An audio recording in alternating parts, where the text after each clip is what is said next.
Hello दोस्तों, नमस्कार। Exist academy में आप सभी का स्वागत है। कैसे हैं आप सभी लोग? मैं आशा करता हूँ कि आप सभी लोग बहुत अच्छे होंगे और अपनी तैयारी बहुत ज़बरदस्त तरीके से कर रहे होंगे। आज हम लोग बायोलॉजी की एक नेक्स्ट क्लास पोषण अर्थात न्यूट्रिशन पे चर्चा करने वाले हैं और आप लोग धैर्य रख के इस टॉपिक को अच्छे समझने की कोशिश करिए, ठीक है। तो देखो दोस्तों, आज हम लोग बात करेंगे पोषण, न्यूट्रिशन अर्थात पोषण क्या होता है। पोषण क्या होता है भाई? अगर कोई मनुष्य है या कोई जीव है या फिर पेड़ पौधे हैं तो उनको जीवित रहने के लिए कुछ ऐसे पोषक पदार्थ होते हैं जिनकी ज़रूरत होती है। क्योंकि भाई अगर उनको खाने पीने के लिए कुछ चीज़ें नहीं मिलेंगी तो क्या होगा? क्या वो विकास कर पाएंगे? तो ऐसा नहीं है, ठीक है। तो कहने का मतलब जीवों के विकास के लिए या फिर उनके जीवित रहने के लिए भाई कुछ पोषक तत्वों की ज़रूरत होती है। तो आज हम लोग उसी पे चर्चा करने वाले हैं। तो दोस्तों, देरी न करते हुए हम लोग आज एक चैप्टर शुरू करते हैं। क्या? पोषण, ठीक है। चैप्टर का नाम है पोषण। पोषण अर्थात न्यूट्रिशन।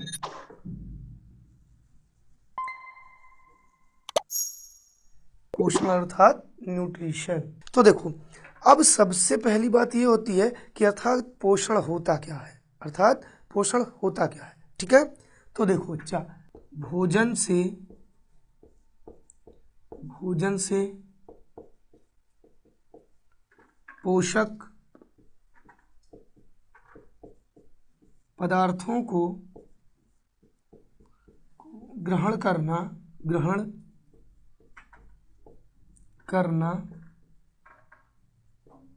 पोषण कहलाता है। तो देखो बच्चा, सबसे पहले हमने कहा कि पोषण क्या होता है, तो भोजन से पोषक पदार्थों को ग्रहण करना ही क्या कहलाता है? पोषण कहलाता है, ठीक है। अब जो पोषण होता है कितने प्रकार का होता है? तो दो प्रकार का होता है, ठीक। पोषण दो प्रकार का होता है। पोषण कितने प्रकार का होता है? तो दो प्रकार का होता है। नंबर एक,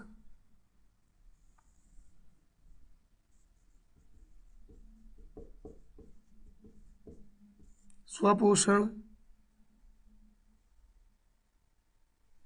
इसको बोलते हैं एट्रोफ, और एक होता है विषम पोषण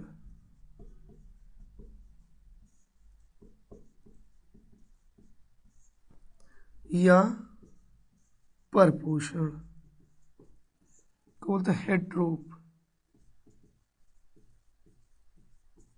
ठीक। तो देखो, एक हो गया आपका स्वपोषण और एक हो गया परपोषण, ठीक है। अब देखो बच्चा, स्वपोषण में वो लोग आते हैं या वो चीज़ें आती हैं जो अपना अपने भोजन का निर्माण स्वयं करें, और परपोषण पर मतलब दूसरे पर डिपेंड होना, और परपोषण में वो चीज़ें आती हैं जो दूसरे पर डिपेंड होती हैं, ठीक है।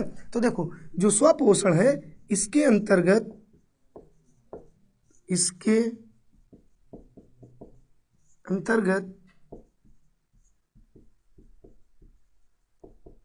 पेड़ पौधे आते हैं। इसके अंतर्गत क्या आते हैं? पेड़ पौधे आते हैं। अर्थात दोस्तों, पेड़ पौधे जो होते हैं वो अपना भोजन स्वयं बनाते हैं, ठीक। और विषम पोषण के अंतर्गत इसके अंतर्गत मानव जीव जंतु कवक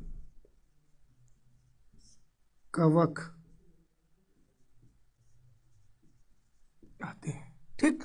तो देखो, हमने कहा कि स्वपोषण वो होता है जो जिसके अंतर्गत ऐसी चीजें आती हैं, ऐसे वो आते हैं जो अपना भोजन क्या कर ले? स्वयं बना ले, ठीक है। और इसमें विषम पोषण में जो अपने भोजन के लिए दूसरों पर डिपेंड होते हैं, ओके। तो देखो दोस्तों, अगर आपसे कह दिया पोषण क्या होता है, तो भोजन से पोषक पदार्थों को ग्रहण करना पोषण कहलाता है।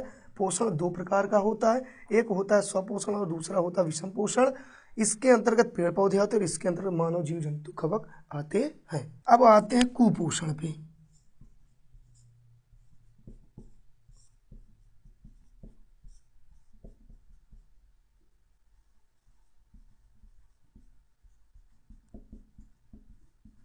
मल न्यूट्रिशन। ठीक, ओके। अब ध्यान देते हैं कुपोषण क्या होता है। ध्यान देते हैं कुपोषण क्या होता है। तो देखो अब समझना, जैसे मान लो जो हम भोजन करते हैं भैया, तो वो प्रोटीन्स, विटामिन्स, कार्बोहाइड्रेट युक्त होना चाहिए। अगर वो भोजन में इन सब पोषक पदार्थों की कमी होती है तो व्यक्ति किसका शिकार हो जाता है? कुपोषण का। और कुपोषण में व्यक्ति का शरीर क्या होता है? विकसित नहीं हो पाता है। ठीक है, तो वही होता है कुपोषण। अर्थात भोजन में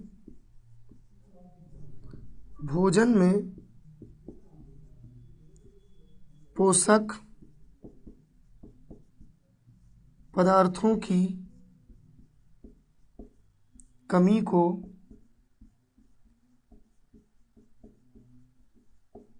कुपोषण कहा जाता है। भैया देखो, एक तो आपने जाना पोषण और दूसरा होता कुपोषण, malnutrition। अब भोजन में पोषक पदार्थों की कमी को ही क्या कहा जाता है? कुपोषण कहा जाता है। कोई दिक्कत यहाँ तक? ओके। अब आते हैं आगे। अगला है भाई, अब पोषक पदार्थ क्या होते हैं? ये जो पोषक पदार्थ होते हैं ये क्या होते हैं? तो लिखो पोषक पदार्थों के प्रकार, या फिर पोषक पदार्थ होते कौन कौन से हैं। ठीक है, टाइप ऑफ न्यूट्रिनो। ठीक है, टाइप्स ऑफ न्यूट्रिनो। अब पोषक पदार्थ में देखो आता क्या क्या है। पहला तो भैया आएगा कार्बोहाइड्रेट। कार्बोहाइड्रेट्स भाई क्या है? कार्बोहाइड्रेट्स क्या है? पोषक पदार्थ ही तो हैं। दूसरा आता है विटामिन्स, विटामिन। तीसरा हो गया आपका प्रोटीन। चौथा हो गया आपका वसा, फैट। पांचवा हो गया आपका खनिज प्लस जल, खनिज पदार्थ प्लस जल। तो देखो भैया यहाँ पे समझना आप थोड़ा सा, अगर कह दिया जाए पोषण, तो भोजन से पोषक पदार्थों को ग्रहण करना पोषण कहलाता है। पोषण दो प्रकार का होता है, एक स्वपोषण और एक विषम पोषण या परपोषण। अब स्वपोषण के अंतर्गत ऐसे जीव आते हैं, या सॉरी ऐसी चीजें आती हैं जो अपना भोजन स्वयं बना ले, जैसे पेड़ पौधे। पेड़ पौधे अपने भोजन के लिए किसी दूसरे पर डिपेंड नहीं होते हैं। विषम पोषण में इसके अंतर्गत वो जीव आते हैं जो अपना भोजन स्वयं बना के दूसरे चीज़ों पर निर्भर होते हैं, जैसे मानव, जीव जंतु, कवक आदि। अब हमने कहा पोषण तो वो होता है, अब कुपोषण क्या होता है? भोजन में पोषक पदार्थों की कमी को क्या कहा जाता है? कुपोषण कहा जाता है। और पोषक पदार्थ होते कौन कौन से हैं? तो पोषक पदार्थ कार्बोहाइड्रेट्स, विटामिन, प्रोटीन, वसा और खनिज लवण होते हैं। यहाँ तक समझ में आई बातें?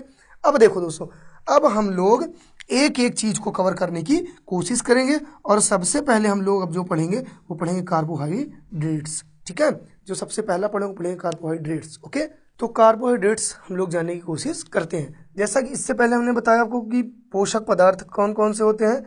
तो पोषक पदार्थ में आपको हमने बताया कार्बोहाइड्रेट्स, विटामिन, प्रोटीन, वसा, खनिज लवण और जल। ठीक है, इतनी चीजें बताई थी। उसमें हमने कहा कि हम लोग इसको एक एक टॉपिक कवर करेंगे। तो उसमें इसमें सबसे पहले हम लोग पढ़ेंगे कार्बोहाइड्रेट्स। ओके, तो चल, अब कार्बोहाइड्रेट्स जो होते हैं, यह कार्बन, हाइड्रोजन,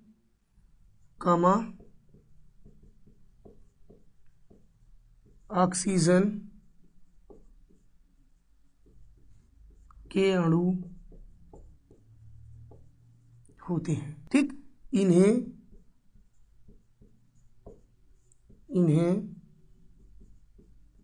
शर्करा भी कहते हैं।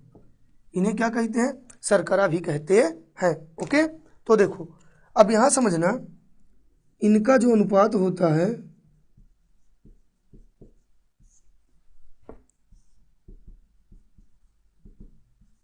ठीक है, कार्बन, हाइड्रोजन और ऑक्सीजन का अनुपात 1:2:1 का होता है। कार्बन, हाइड्रोजन, ऑक्सीजन का जो अनुपात होता है वो 1:2 का होता है। 1:2:1 का होता है। ठीक है, इतना आपको ध्यान देना है। अब अगला सुना भैया, अब जो कार्बोहाइड्रेट होते हैं इनका कार्य क्या होता है? तो कार्बोहाइड्रेट्स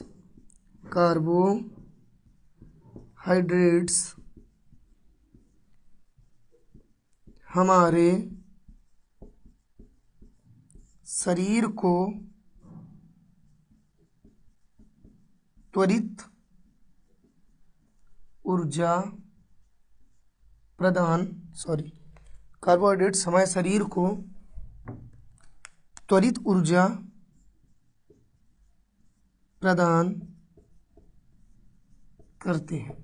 अब ध्यान देना दोस्तों, जो कार्बोहाइड्रेट्स होते हैं ये हमारे शरीर को तुरंत एनर्जी प्रदान करते हैं, तुरंत, ठीक है, इंस्टेंट एनर्जी जिनको बोला जाता है, ठीक है, ये प्रदान करते हैं। अब फिर ध्यान देना, 1 ग्राम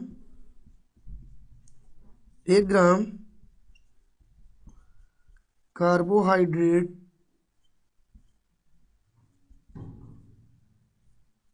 कार्बोहाइड्रेट्स बर्न होने पर 4.2 से 4.3 किलो कैलोरी ऊर्जा मिलती है। जब 1 ग्राम कार्बोहाइड्रेट बर्न होता है तो 4.2 से 4.3 किलो कैलोरी ऊर्जा मिलती है या प्राप्त होती है हमें, ठीक है। दूसरा पॉइंट समझना। अब ध्यान देना, ये जो कार्बोहाइड्रेट होते हैं इनको मापने के लिए सैकेराइड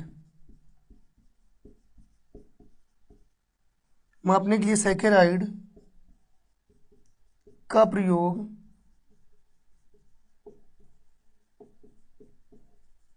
किया जाता है।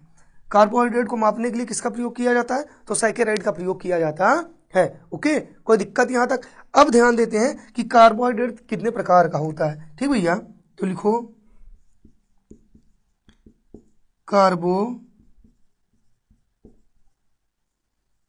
कार्बोहाइड्रेट 3 प्रकार का होता है। कार्बोहाइड्रेट कितने प्रकार का होता है? 3 प्रकार का होता है। नंबर 1 पहला जो है भैया वो है आपका मोनोसैकेराइड।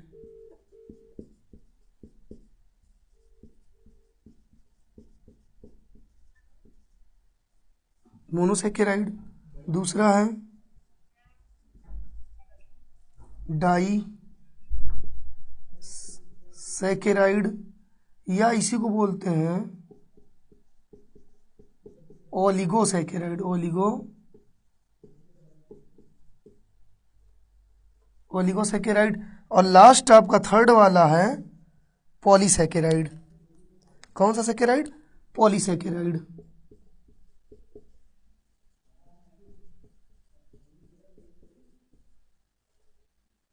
ठीक।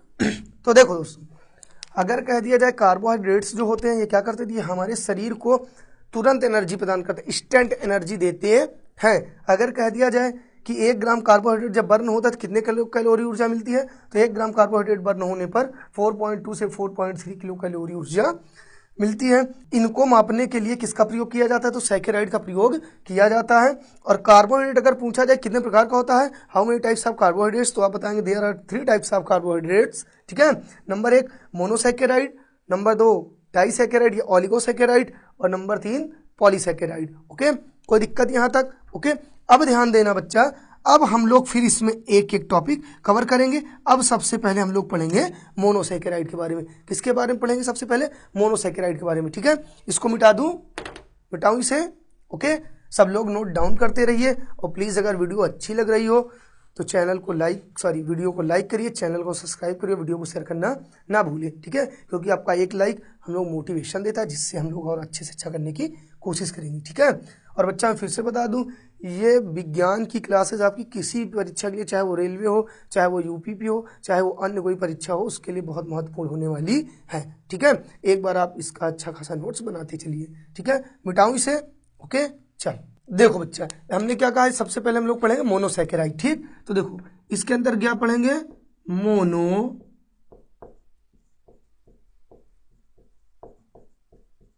क्या पढ़ेंगे? मोनोसैकेराइड। ठीक है, क्या पढ़ेंगे? मोनोसैकेराइड। ठीक, अब जानते हैं कि मोनोसैकेराइड होता क्या है। ठीक, तो लिखो, इसमें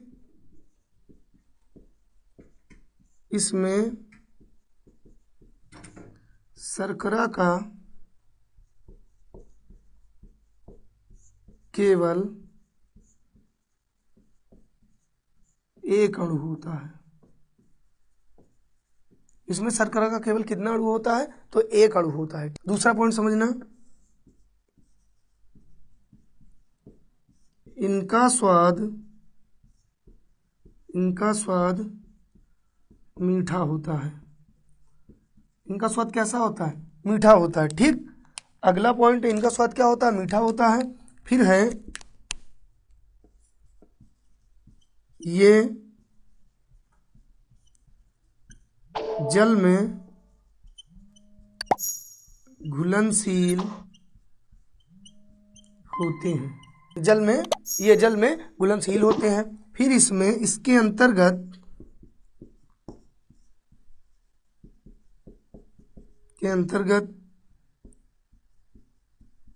ग्लूकोज, फ्रक्टोज, गैलेक्टोज आते हैं। ठीक, तो देखो भैया, मोनोसैकेराइड के अंतर्गत ग्लूकोज, फ्रक्टोज और गैलेक्टोज आते हैं। तो अगर कह दिया जाए मोनोसैकेराइड क्या होता है, तो आप बताएंगे इसमें शर्करा का केवल एक अणु होता है। दूसरा, इनका स्वाद मीठा होता है। तीसरा, ये जल में घुलनशील होते हैं। और चौथा है, इसके अंतर्गत ग्लूकोज, फ्रक्टोज और गैलेक्टोज आते हैं। ठीक, तो देरी न करते हुए हम लोग इसमें पहले समझते हैं ग्लूकोज। क्या पहले पढ़ेंगे? ग्लूकोज। ठीक, तो आप यहाँ ऐसे बना लीजिए, वेन डायग्राम, सॉरी, बना लीजिए स्ट्रक्चर टाइप में। यहाँ लिख लो ग्लूकोज, यहाँ लिखेंगे ग्लूकोज। ठीक, अब हम लोग जानते हैं पहले ग्लूकोज के बारे में। ठीक है, तो देखो ग्लूकोज को, इसको रुधिर शर्करा कहा जाता है। इसको रुधिर शर्करा कहा जाता है। अगर कह दिया जाए कि मानव शरीर में किसे रुधिर शर्करा के नाम से जाना जाता है, तो ग्लूकोज को रुधिर शर्करा के नाम से जाना जाता है। ठीक, फिर आते हैं हम लोग फ्रक्टोज पे। फिर किस पे आएंगे? फ्रक्टोज।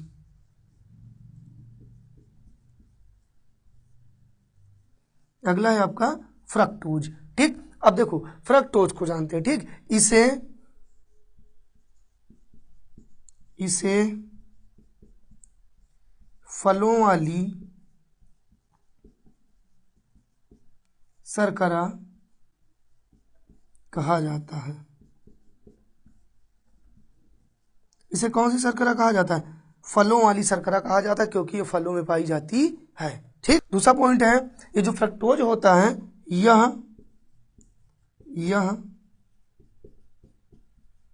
प्राकृतिक रूप से सबसे मीठी शर्करा है।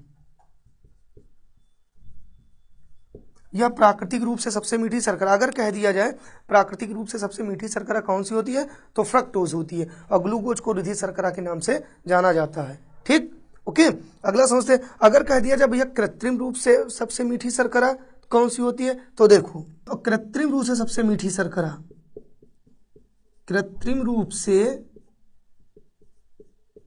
एस्पार्टेम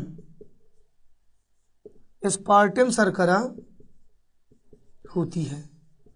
अगर कह दिया जाए कृत्रिम रूप से सबसे मीठी शर्करा कौन सी होती है, एस्पार्टेम होती है। ठीक भैया, अब आते हैं हम लोग गैलेक्टोज पे। अब किस पे आते हैं? गैलेक्टोज पे।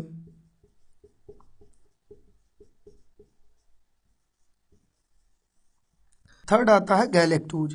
ठीक, अब देखो गैलेक्टोज क्या होता है। ठीक है, इसके बारे में थोड़ा सा जानते हैं। तो देखो गैलेक्टोज, यह सूखे मेवों में पाई जाती है। यह शर्करा कहाँ पाई जाती है? सूखे मेवों में। इसे मस्तिष्क शर्करा से मस्तिष्क शर्करा के नाम से जाना जाता है। ठीक है, इसे मस्तिष्क शर्करा के नाम से जाना जाता है। और यहाँ बच्चों में भैया, बच्चों में दिमाग बढ़ाने का कार्य करती है।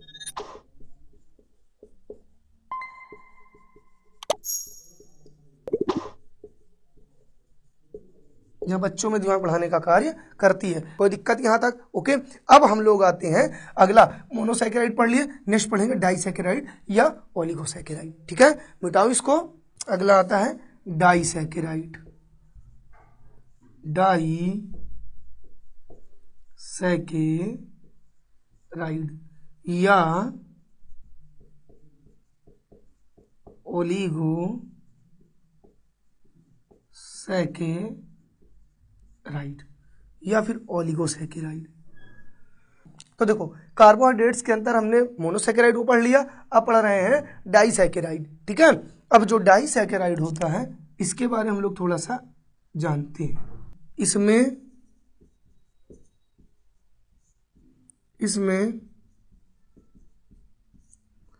शर्करा के 2 या 10 अणु होते हैं।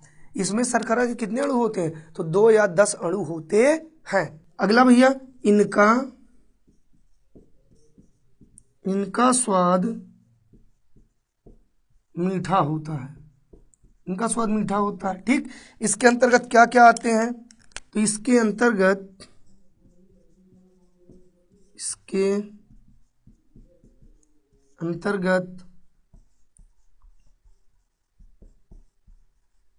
सुक्रोज, लैक्टोज और मल्टोज, ये तीनों शर्करा किसके अंतर्गत आती हैं? तो डाइसैकेराइड या ओलिगोसैकेराइड के अंतर्गत आती हैं। ठीक है, कोई दिक्कत यहाँ तक? ओके भैया। अब देखो, अगर कह दिया जाए कि इनका निर्माण, तो जब 2 मोनोसैकेराइड आपस में मिलते हैं तो इनका क्या होता है? निर्माण होता है। तो यहाँ पे ध्यान देना, जब 2 या 2 से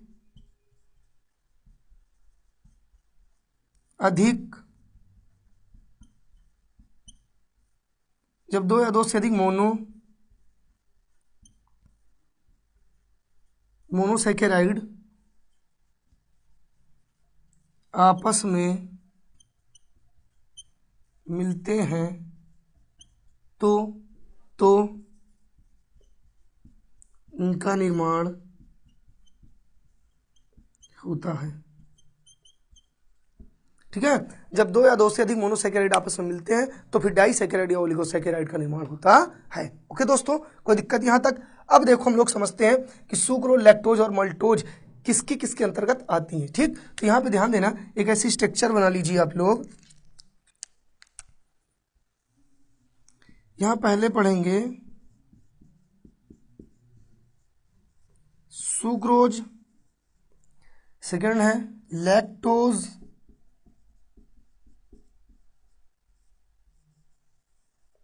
और अगला है मल्टोज।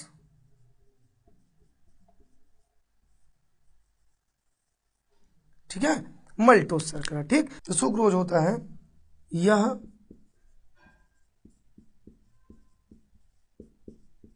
ग्लूकोज प्लस फ्रक्टोज से बना है बनी है। ठीक, तो ग्लूकोज और फ्रक्टोज से मिलकर बनी है।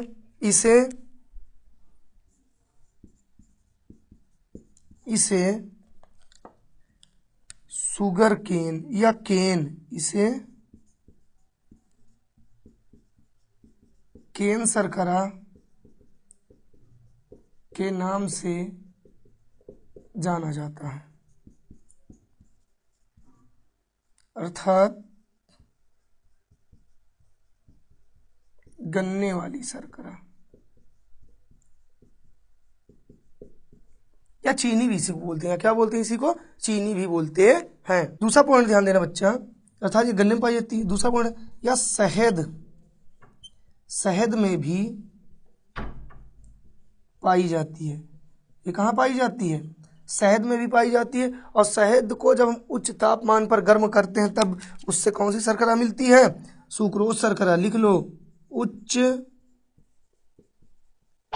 तापमान पर गर्म करने पर, उच्च तापमान पर जब गर्म करते हैं तो हमको कौन सी शर्करा मिलती है? सुक्रोज शर्करा मिलती है।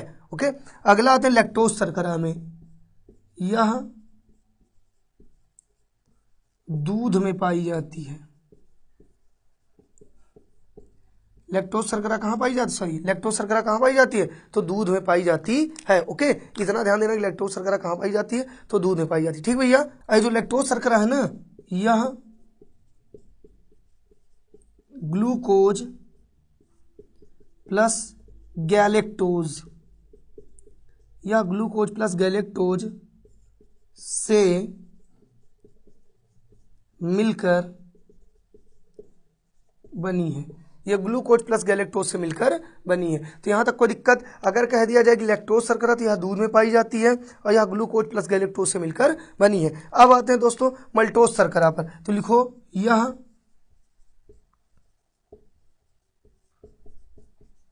अंकुरित अनाज में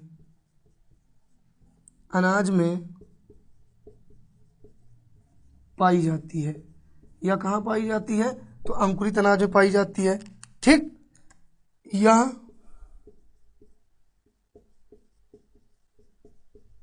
ग्लूकोज प्लस ग्लूकोज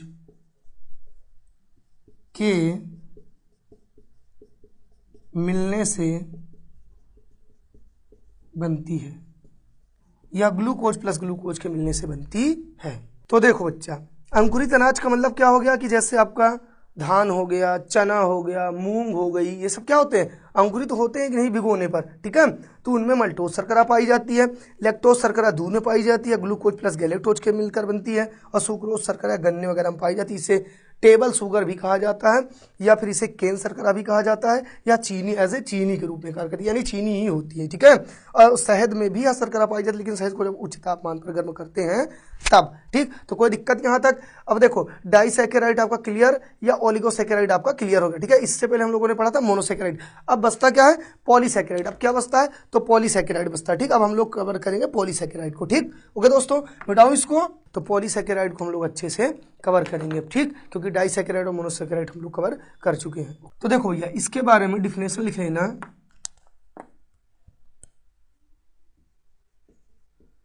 जब शर्करा के 10 से अधिक अणु आपस में मिलते हैं तो इसका निर्माण होता है। तो इसका निर्माण होता है किसका? पॉलीसैकेराइड का। ठीक है दोस्तों, दूसरी बात, यह स्वादहीन होते हैं। देखो, मोनोसैकेराइड डाइसैकेराइड का जो है स्वाद क्या होता था? मीठा होता था, लेकिन ये स्वादहीन होते हैं, इनका कोई स्वाद नहीं होता है। तीसरी बात, यह जल में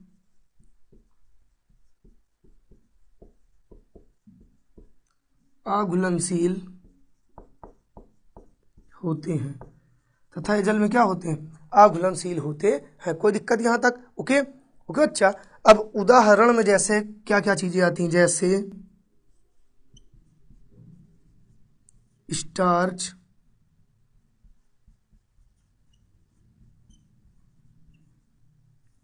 ग्लाइकोजन, सेलुलोज,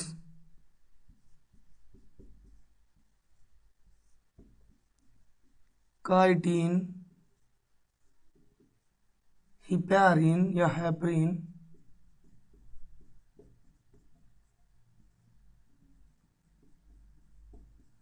आदि। इतनी चीज़ें हमको इसके अंदर पढ़ लेनी है। स्टार्च, ग्लाइकोजन, सेलुलोज, कार्टिन, हिपैरिन आदि। ठीक है, तो देखो अब इसमें हम लोग सबसे पहले जो पढ़ेंगे वो पढ़ेंगे स्टार्च।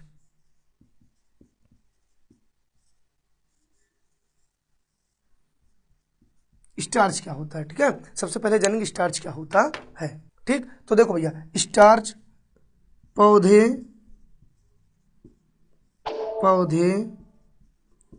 अपने अंदर इसे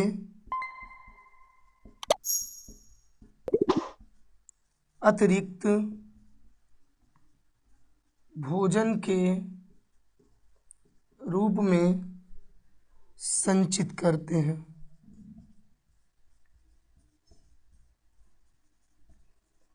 स्टार्च का पौधे इसे अपने अंदर अतिरिक्त भोजन के रूप में संचित करते हैं। किसको? तो स्टार्च को करते हैं। ठीक है, कोई दिक्कत? आगे आते हैं, अगला है सेलुलोज।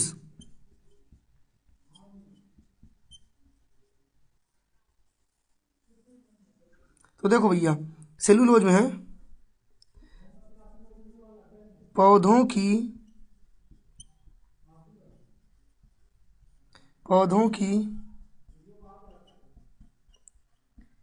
कोशिका भित्ति, सेल वॉल जो होती है, पौधों की कोशिका भित्ति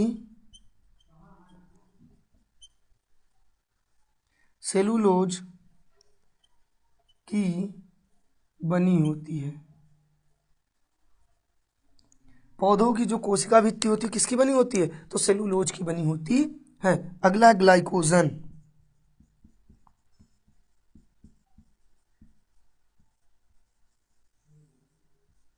यह मनुष्यों में अतिरिक्त भोजन के रूप में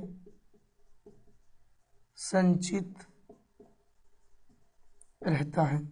अर्थात माना जाता है कि जब हमारे शरीर में ग्लूकोज की मात्रा बढ़ जाती है ना, तो धीरे धीरे ग्लाइकोजन में कन्वर्ट हो जाता है, और जब हमको फिर से एनर्जी की जरूरत पड़ती है, ग्लूकोज की जरूरत पड़ती है, तो ग्लाइकोजन ग्लूकोज में कन्वर्ट हो जाता है। तो ग्लाइकोजन जो होता है या मनुष्यों में अतिरिक्त भोजन के रूप में संचित रहता है, और जंतुओं में भी अतिरिक्त भोजन के रूप में संचित होता है। ओके, अगला आपका सेलुलोज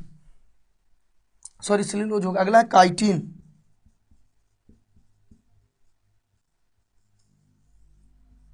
अगला है काइटिन।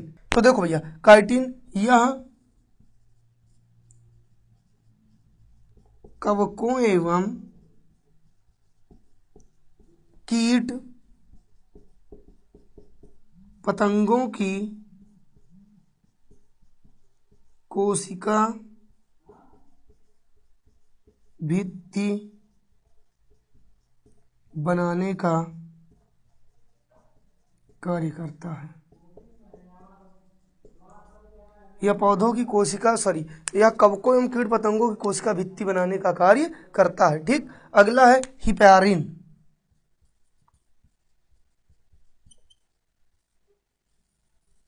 देखो, यह एक प्रकार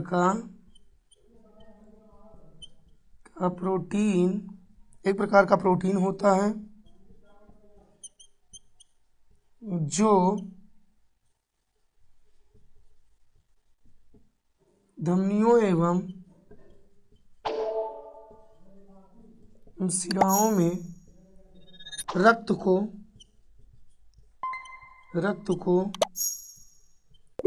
जमने से रोकता है। जो धमनियों एवं शिराओं में रक्त को जमने से रोकता है। ठीक है, तो कोई दिक्कत यहाँ तक? ये आपका ये भी कंप्लीट हो गया दोस्तों। इसी के साथ आपका जो पोषण टॉपिक था ये होता है पूरा फिनिश। अगर वीडियो अच्छी लगी हो, जानकारी अच्छी लग रही हो, तो प्लीज़ वीडियो को लाइक करिए, चैनल को सब्सक्राइब करिए, और मिलते हैं नेक्स्ट टॉपिक के साथ नेक्स्ट वीडियो में। तब तक के लिए नमस्कार, धन्यवाद।